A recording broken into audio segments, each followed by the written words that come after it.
लेकिन जब तक परीक्षा नहीं निकली तब तो ये लग रहा था कि ऊर्ध्वाधर के माहौल में लड़का बिगड़ गया है। मेरे मन में ये हमेशा टीज भी रहेगी कि क्यों 12वीं तक मैं एक बहुत अच्छी शिक्षा ले सकता था। विडंबना है कि हमारे उत्तराखंड का व्यक्ति उत्तर प्रदेश की संस्कृति से भली भांति परिचित है, वहां से आकर्षित भी है, राजस्थान की संस्कृति से आकर्षित है, बिहार की संस्कृति से आकर्षित है। समस्या तब आती है जब आप अपने प्रदेश की धरोहर को भूल जाते हैं, जब आप भूल जाते हैं कि रामायण आपके पास एक धरोहर है जिसे आपको देखना चाहिए। आप नुक्कड़ नाटक को आपको पता है, जो कि उत्तर प्रदेश की एक शैली है जो अब काफी विख्यात हो चुकी है।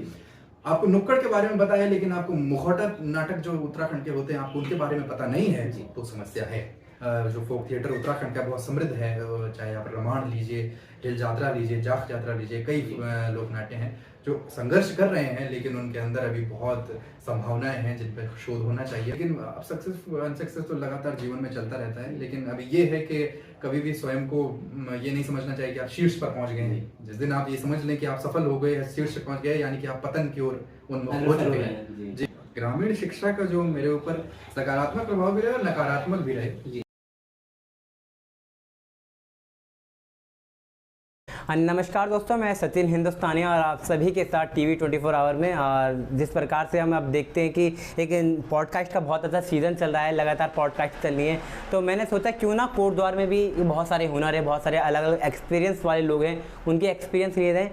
तो इसके पहले एपिसोड में हमारे साथ जुड़े हैं पीयूष चुंद्रियाल जी, जिनको आप जानते होंगे, यूजीसी नेट क्वालिफाई किया और 3rd स्थान पे आए हैं। तो सबसे पहले आपको बहुत बहुत स्वागत है पीयूष चुंद्रियाल जी। धन्यवाद सचिन, बहुत बहुत धन्यवाद। ये बैकग्राउंड के ऊपर जाने फोकस करें कि आपका बैकग्राउंड कैसा रहा है, क्या सा है, आप किस फैमिली से बिलोंग करते हैं, पहले ग्रेजुएशन कहाँ से करिए, पहले एजुकेशन की कहाँ की रही है, मतलब इन सब चीज़ को लेकर हम स्टार्ट करें तो क्या कुछ कहना चाहेंगे आप इसके ऊपर? 12वीं तक की मेरी शिक्षा पूरी तरह से ग्रामीण शिक्षा रही है। जीआईसी चौबटाघाट से मैंने 12वीं तक का पढ़ा है। उसके बाद में हम कोटद्वार आ गए थे एक शहर में अच्छी शिक्षा की तलाश में, और बीएससी पीसीएम यहाँ से हुआ। उसके बाद मैंने हमें हिंदी साहित्य को चुना और उसके बाद अब हायर एजुकेशन में उसी से जेआरएफ की परीक्षा क्वालिफाई करी तो कितना हर्षोल्लास आपके घर में था, कितने लोगों ने आपको कॉन्ग्रेचुलेसन बोला होगा, तो क्या कुछ परिवर्तन आ गए आपके जेआरएफ क्वालिफाई करने के बाद? और ये भी पूछना चाहूँगा साथ में कि जेआरएफ जो कि परीक्षा खुद में बड़ी परीक्षा है, उसमें टॉप 3 में आना कितना सौभाग्यशाली था, फैमिली मेम्बर्स का कैसा सपोर्ट रहा? यूजीसी नेट जेआरएफ निश्चित तौर पर एक राष्ट्रीय स्तर की परीक्षा है। काफ़ी कठिन परीक्षा होती है, 84 विषयों में अलग अलग होती है। मेरा विषय हिंदी साहित्य था। लगभग 65 से 70 हज़ार बच्चों के नामांकन थे जब मेरे अटेम्प्ट में। सीट्स लिमिटेड होती है, नेट के लिए तो होती हैं, लेकिन उसके बाद फिर जेआरएफ के लिए और ज़्यादा लिमिटेड हो जाती हैं हाई मेरिट में। वो था मेहनत थी, क्योंकि मेरा बैकग्राउंड हिंदी साहित्य से नहीं था, लेकिन तो मुझे और ज़्यादा मेहनत करनी पड़ी और ज़्यादा मेरे लिए मुश्किल रहा। ऊपर से पेपर 1 जिसमें मैं कहूँगा कि इस बारे में काफ़ी विचार होना चाहिए, जिसमें नहीं होता है कि हिंदी अनुवाद बहुत बुरा आजकल किया जा रहा है।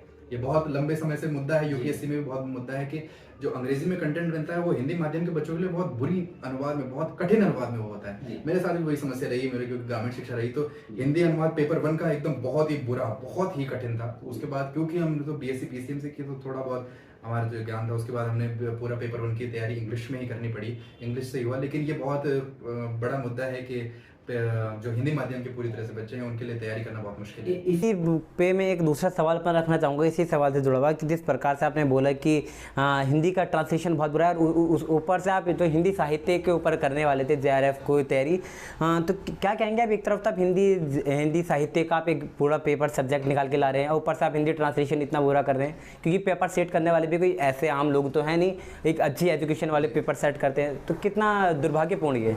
बहुत दुर्भाग्यपूर्ण है। और जब मैं कह रहा हूँ तो इसमें मेरी अपनी निजी जिम्मेदारी बनती है कि मैं इसे जस्टिफाई कर पाऊँ। वो इसलिए क्योंकि ऑफकोर्स मैं हिंदी साहित्य से मैंने एक तरफ जेआरएफ निकाला और दूसरी तरफ मैं शिकायत कर रहा हूँ कि पेपर 1 हिंदी में बहुत कठिन है। वो इसलिए क्योंकि आप देखिए कि एक शब्द है, चलिए, तद्रपतानुसंधान।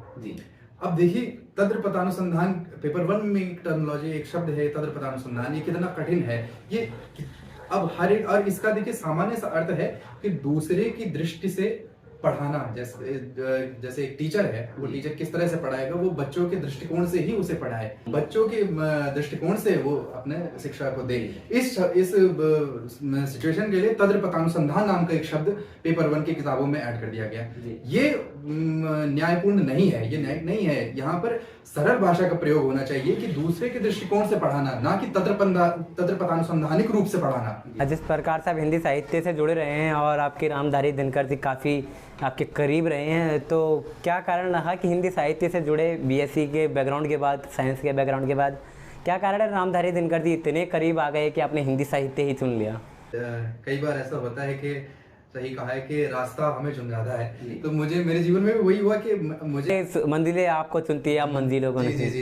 तो मैं जब से कोटद्वार आया, इन 5-6 वर्षों में मेरे साथ लगातार ऐसे ही लोग जुड़े जो साहित्य से रुचि रखते हों या किसी कला के क्षेत्र से रुचि रखते हों, संगीत या नृत्य से या एक्टिंग से, थिएटर से। तो वही मेरे साथ हुआ और लगातार उन्हीं लोगों से मिलना जुलना, उन्हीं का मेरा फ्रेंड सर्कल बना, काफ़ी अच्छे लोग मिले, काफ़ी बड़े लोग मिले। और वहीं से मेरी शुरुआत हुई जब वर्ष 2017 की बात है, अगस्त सितंबर की, जब संदीप द्विवेदी जी ने रश्मि रथी की सीरीज शुरू की थी यूट्यूब पे। आज वो बहुत बड़े नाम है, उस वक्त तक वो शुरुआत कर रहे थे, हिंदी साहित्य में आज बहुत बड़े नाम है। वो उन्होंने सीरीज शुरू की थी और उसने रश्मि रथी का जब पढ़ना शुरू किया, तो मैं नहीं मानता कि इस दुनिया में हिंदी भाषी जो हिंदी जानता हो, वो ऐसा कोई भी व्यक्ति है जो रश्मि रथी को पढ़े या सुने और उसके बाद उससे प्रभावित हुए बिना रह पाए। अगर आप में हृदय है, आप में चेतना है, तो जरूर आप उससे प्रभावित होकर रहेंगे। मैं भी वो सामान्य सा व्यक्ति है, मैं भी उससे प्रभावित हुआ और उसके बाद मेरी रुचि बढ़ी। मुझे लगा कि दिनकर कुछ हैं, और जब दिनकर तो एक लौते हैं, ऐसे तो सैकड़ों साहित्यकार हुए हैं, तो जब उनको पढ़ूंगा तो क्या होगा। तो लगभग बीएससी सेकंड फाइनल ईयर में मेरा पूरा विचार बन गया था कि अब आगे साइंस बहुत हो गई, अब हिंदी साहित्य। जी अब हिंदी। हाँ, तो फैमिली मेम्बर्स का कैसा रिस्पांस रहा जब सुना कि भाई बच्चे ने पूरे ज़िंदगी भर तो साइंस की तैयारी करी, सब कुछ करा, और अब आखिरी टाइम पे तब कुछ पाने की बात आ रही है तो हिंदी साहित्य, मतलब कैसा रिस्पांस रहा फैमिली का, और जो समाज है उसका कैसा रिस्पांस रहा? बड़ी बात ये है। दो पक्ष हैं, एक तो समाज है, एक परिवार है। परिवार एकदम पूरी तरीके से मेरा सपोर्टिव रहा, मुझे पूरा समर्थन उन्होंने दिया। मैं बात बताना भी चाहूँगा, अगर आपको ज़िंदगी में कुछ भी बड़ा अचीव करना है जीवन में, तो पारिवारिक सपोर्ट आपका यदि है तो आप बहुत चीज़ें आसान हो जाती हैं। मेहनत आपको तब भी करनी है, लेकिन बहुत आसान हो जाती है। मेरी माँ ने, मेरे पिताजी ने बहुत सपोर्ट किया, कभी कोई शिकायत नहीं की कि तुमने एमएससी क्यों नहीं चुनी, तुम्हें साइंस क्यों छोड़ी थी। उन्होंने सपोर्ट किया। लेकिन एक दूसरे जो पहलू है, जो समाज का है, समाज अब क्योंकि हम एक ऐसे क्षेत्र में हैं, एक ऐसे विचारधाराओं में जिनमें शिक्षा के प्रति बहुत ही संकीर्णता है, तो इसीलिए और काफी संघर्ष रहा। मैं खुल के बता भी नहीं पाता शुरू में कि तुम किस विषय से अब पढ़ाई कर रहे हो। अभी तक तो तुमने पीसीएम कर रहे थे, तो अब एमएससी जाहिर तौर पे कर रहे हो, तो केमिस्ट्री से कर रहे हो, मैथ से कर रहे हो, फिजिक्स से कर रहे हो। अब मैं उन्हें बताता कि नहीं, मैं तो हिंदी से कर रहा हूँ। तो और जिन्होंने पता भी लगा तो काफी बहुत। अब तो मतलब स्थिति ये हो गई थी फर्स्ट सेकंड ईयर में, जब तक तो अब तो परीक्षा निकल गई, तो अब तो एक तरह से साबित हो रहा है। लेकिन जब तक परीक्षा नहीं निकली तब तो ये लग रहा था कि कोटद्वार के माहौल में लड़का बिगड़ गया है, गलत संगत में पड़ गया होगा, इसलिए हिंदी चुन रहा है। लेकिन अब वो अपनी अपनी विचारधारा है। अब ऐसे सज्जनों को जो अभी भी ये सोचते हैं विषय चुनने के आधार पर एक बच्चे का आकलन करते हैं कि ये मैथ्स पढ़ रहा है तो बड़ा शार्प होगा, भले ही वो मैथ्स में साइंस का थीटा कॉस का थीटा इज इक्वल टू 1 ये पढ़ रहा है, और चाहे वो हिंदी पढ़ रहा हो, चाहे कितनी भी कठिन पढ़, लेकिन वो उतने में रहे। तो उन सज्जनों को मेरा एक सजेशन है कि आप, एक पतली सी किताब आती है जयशंकर प्रसाद की, तो आप उनकी कामायनी, उनकी एक किताब है, बहुत पतली सी किताब है, लगभग 100-150 पन्नों की, वो आप पढ़िए और बिना जीभ को मुड़ाए हुए जरा पढ़ लीजिए, तो आपको समझ आ जाएगा कि साहित्य क्या होता है और फिर साहित्य पढ़ना। आज जिस प्रकार से हम देखते हैं लोग सफलता की तो कहानी सब जानते हैं कि सफलता इतनी अच्छी रही, ये रही, वो रही, लेकिन हर सफलता के पीछे बहुत सारी असफलता वाली कहानी होती है। तो आपके जीवन में भी ऐसी कोई कहानी होगी जिसे मैं बोलता हूँ कि द अनसक्सेस स्टोरी इंसान की होती है। अनसक्सेस में यू एन को अगर आप साइड रहते हैं तो सक्सेस बनता है। तो क्या कहेंगे कि आपकी अनसक्सेस स्टोरी कौन सी रही इस सक्सेस तक आने तक? देखिए, पहली बात तो यही, देखिए वो आपका बड़ापन है शशि के, आपने मुझे बुलाया और ये सफलता है जो अभी मिल रही है। मैं अभी भी अपने आप को पूरे सफल नहीं मानता हूँ, अभी बहुत आगे जाना है। शिक्षा व्यवस्था तो ऊपर से इतनी खतरनाक है भारत की, लेकिन हाँ जेआरएफ निकला है। वो तो अनसक्सेसफुल स्टोरी मेरी, देखिए हर किसी की रहती है, हर कोई अपने उतार जीवन में उतार चढ़ाव लेता है। बड़ी बात ये कि हमने ग्रामीण शिक्षा का जो मेरे ऊपर सकारात्मक प्रभाव भी रहे और नकारात्मक भी रहे। मेरे मन में ये हमेशा टीज भी रहेगी कि क्यों 12वीं तक मैं एक बहुत अच्छी शिक्षा ले सकता था। लेकिन ये भी रहेगा कि अच्छा होगा कि मैंने 12वीं तक ग्रामीण शिक्षा ली, जिससे मेरे जीवन में व्यक्तिगत रूप से बहुत संपन्नता आई, मेरे जीवन में भी बहुत संपन्न रहा वैचारिक मामले में। और ग्रामीण शिक्षा जो कि बहुत बहुत आपके अंदर गुणों को आपको उन्नत करती है।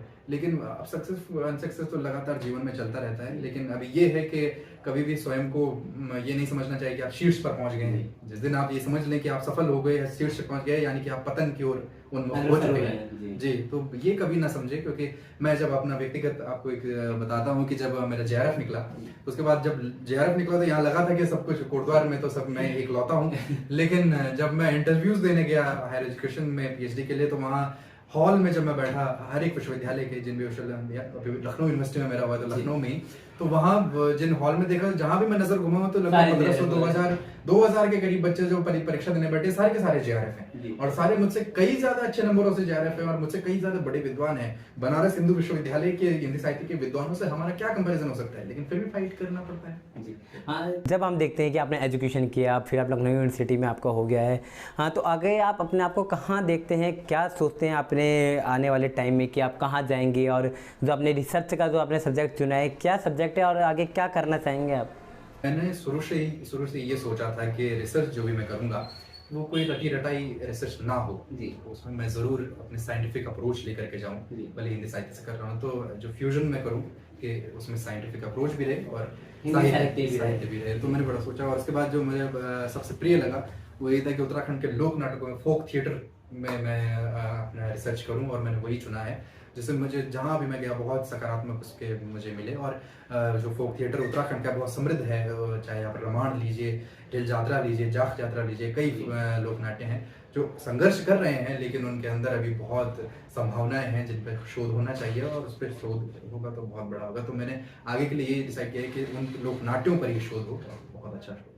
हाँ, जिस प्रकार से अब लगातार हम देखते हैं कि हमारे ट्रेडिशन है, हम उत्तराखंड के लोग जो हैं अपने ट्रेडिशन बोलते जा रहे हैं, और जिस प्रकार से आप अभी इन चीज़ों को बता रहे हैं, तो जो आपकी शोध रहेगी वो कितने कारगर रहेगी, मतलब इन चीज़ों को और बढ़ावा देने के लिए, अपनी संस्कृति को आगे बढ़ावा देने के लिए कितनी कारगर सिद्ध होगी ये चीज़ें? देखिए, विडम्बनाएं हैं कि उत्तराखंड के लोगों में, जो उत्तराखंड के समाज में जो हीनता की भावना अभी जन्म ले रही है अपनी भाषा के प्रति, अपनी बोली के प्रति, अपने पहनावे के प्रति, खान पान के प्रति, या फिर अपनी संस्कृति के प्रति, वो हीनता की भावना को दूर करना बहुत जरूरी है। विडम्बना है कि हमारे उत्तराखंड का व्यक्ति उत्तर प्रदेश की संस्कृति से भली भांति परिचित है, वहाँ से आकर्षित भी है, राजस्थान की संस्कृति से आकर्षित है, बिहार की संस्कृति आकर्षित है, बहुत अच्छी बात है, वहाँ को फॉलो करता है, बहुत अच्छी बात है, वहाँ के संत महात्माओं को आजकल फॉलो किया जा रहा है, इसमें कोई समस्या कुछ नहीं है। मध्य प्रदेश के महात्मा को फॉलो किया जा रहा है, आपकी आस्था आप कीजिए। लेकिन विडंबना तब आ जाती है, समस्या तब आती है जब आप अपने प्रदेश की धरोहर को भूल जाते हैं, जब आप भूल जाते हैं कि रामायण आपके पास एक धरोहर है जिसे आपको देखना चाहिए। आप नुक्कड़ नाटक को आपको पता है, जो कि उत्तर प्रदेश की एक शैली है जो अब काफी विख्यात हो चुकी है, आपको नुक्कड़ के बारे में पता है, लेकिन आपको मुखौटा नाटक जो उत्तराखंड के होते हैं आपको उनके बारे में पता नहीं है, तो समस्या है। अगर आपको मीनाक्षी मदुरई के मंदिर के फोटो डालते हैं, आपके आर्किटेक्चर में बहुत शानदार हैं, और आप तिरुवनंतपुरम के डालते हैं, लेकिन आपको अगर जागेश्वर धाम के आर्किटेक्चर का पता नहीं है, अगर आपको बैजनाथ के आर्किटेक्चर का पता नहीं है, तो ये तो विडंबना है। ये बहुत, आपको देवलगढ़ के बारे में पता नहीं है तो बहुत बड़ी विडंबना है। आपको मंदिरों के नाम पे सिर्फ 4 धाम याद हैं, और वो भी सिर्फ सोशल मीडिया के नाम पे याद नहीं, कि सिर्फ इंस्टाग्राम में केदारनाथ की बहुत वायरल किया जा रहा है, लेकिन आपको केदारनाथ का इतिहास पता नहीं है, तो ये विडंबना है। यहाँ समस्या है, और समस्या ये बहुत गहरी बैठ चुकी है कि हम विमुख होते जा रहे हैं, हम छिछले होते जा रहे हैं।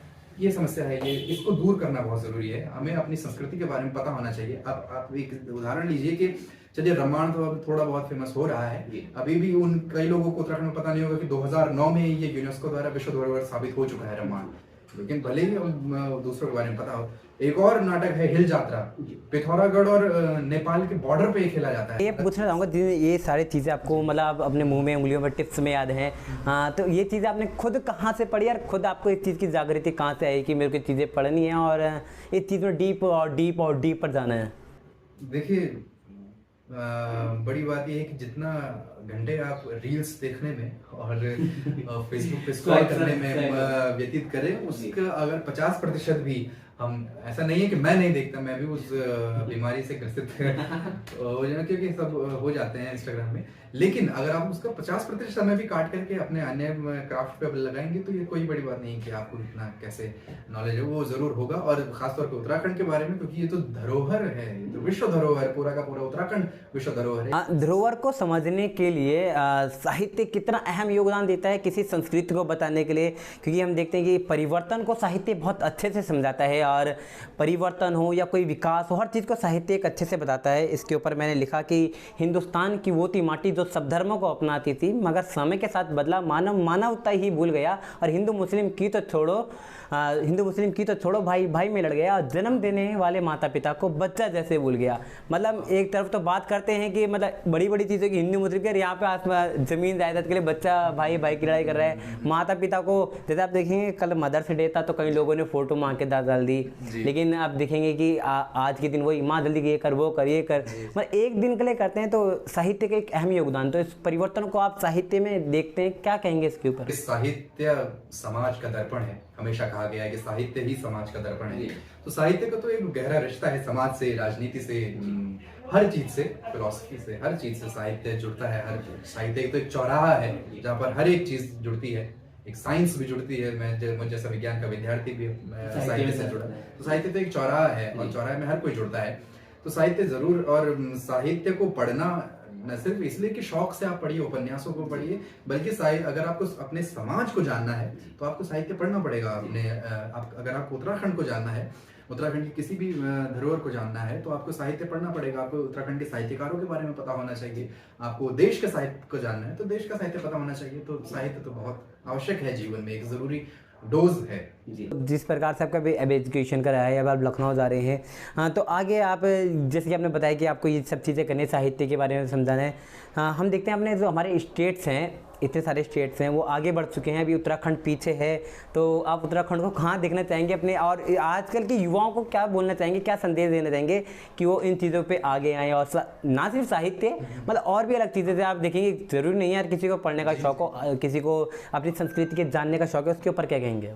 ज़रूर देखिए, ज़रूरी नहीं है साहित्य, तो सही कहा, लेकिन युवाओं के लिए मेन चीज़ तो ये है कि अपने प्रदेश के बारे में, अपनी संस्कृति के बारे में तो ज़रूर जानें। आपको पता होना चाहिए कि आप बेसिक ज्ञान मतलब जो होना चाहिए, बेसिक होना चाहिए। और बेसिक, अब तो संसाधन इतने ज़्यादा हैं कि क्यों आपसे बेसिक की उम्मीद की जाए, आपसे तो एडवांस की उम्मीद की जानी चाहिए, क्योंकि आपके फिंगर टिप्स पे नॉलेज सब कुछ है।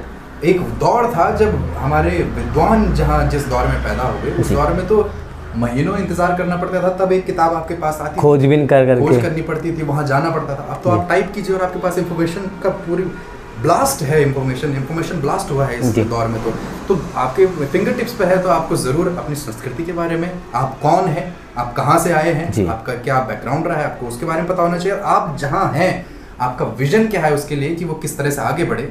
उदाहरण के लिए उत्तराखंड है, उत्तराखंड किस तरह से आगे बढ़े, टूरिज्म में, अन्य चीज़ों में किस तरह से आगे बढ़े, प्रोडक्टिव किस तरह से हो, वो आपको पता होना चाहिए, तभी आप देश को आगे बढ़ा सकते। तो आज हमारे साथ जुड़े थे पीयूष सुंदरियाल जी, जो कि आज हमारे प्रोग्राम के फर्स्ट पॉडकास्ट में आए। आप तो पहले तो आपको बहुत बहुत धन्यवाद आप आए।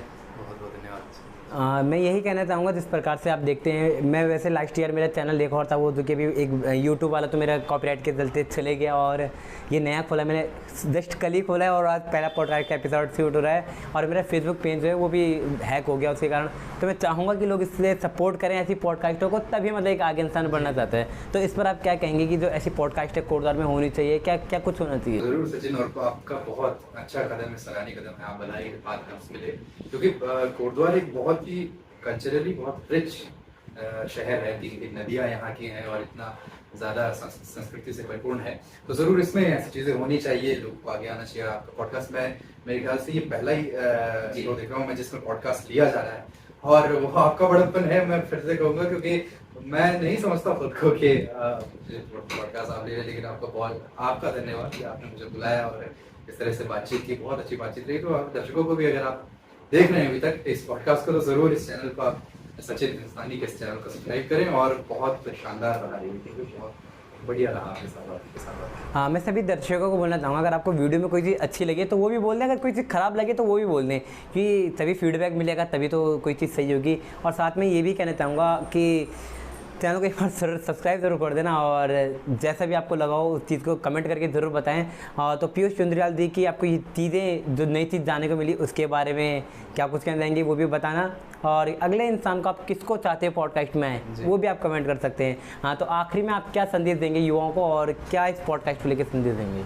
आखिरी संदेश देखिए, मैं इतना प्रयास नहीं कि मैं अपना संदेश पहुंचा पाऊँ, हालांकि जो मेरे अपनी उम्र के जो बच्चे हैं, हम जितने यूथ हैं यहाँ पर, हम सब खासकर यूथ की आबादी अभी बहुत ज़्यादा है, मैं संदेश तो क्या दूंगा। देखिए, एक चीज़ जो मैं देखता हूँ कि जो युवा है बहुत जल्दबाजी में इस वक्त है हमारे समाज में, बहुत जल्दी वो चीज़ों को पाना चाहता है, बहुत खासकर हर चीज़ में देखिए बहुत जल्दी वो काम करना चाहता है, बहुत जल्दी सक्सेसफुल होना चाहता है, बहुत जल्दी उसको बहुत बड़ा नाम भी चाहिए, और जब वो चीज़ें बहुत जल्दी नहीं मिलती हैं तो उस चीज़ से वो परेशान भी रहे, परेशान हो रहा है, डिप्रेशन में जा रहा है, एंग्जाइटी में जा रहा है, और बहुत खतरनाक है ये, न सिर्फ उस व्यक्तिगत उसके लिए बल्कि पूरे देश के लिए, पूरे समाज के लिए बहुत खतरनाक है। तो संदेश तो क्या, लेकिन एक बात है कि भाई बहुत जल्दबाजी ना करें, अपने जीवन में ठहराव लाइए, अपने आपके जीवन में ठहराव आएगा तभी आपके विचारों में भी ठहराव आएगा, और जब आपके विचार ठहरे हुए रहेंगे तो कोई मतलब नहीं है कि आप कोई डिप्रेशन में जाएं, किसी चीज़ से परेशान हो। पेशेंस रखिए और मेहनत करते जाइए, क्योंकि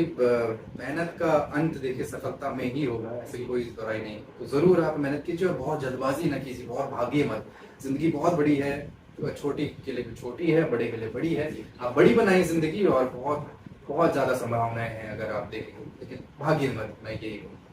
आज हमारे साथ जुड़े थे पीयूष चुंद्रियाल जी, जिन्होंने आज अपने बारे में बताया जिस प्रकार से इन्होंने यूजीसी नेट और जेआरएफ को क्वालिफाई किया। तो ऐसे ही हम और भी युवाओं को लाने की कोशिश करेंगे, या फिर जो भी अलग अपनी चीज़ में बहुत अच्छे हैं उनको लाने की कोशिश करेंगे। तब तक के लिए आप हमारे साथ बने रहें, और आने वाली वीडियो के लिए चैनल को सब्सक्राइब कर लें, और नेक्स्ट वीडियो के लिए बने रहें। वंदे मातरम और भारत माता की जय। धन्यवाद।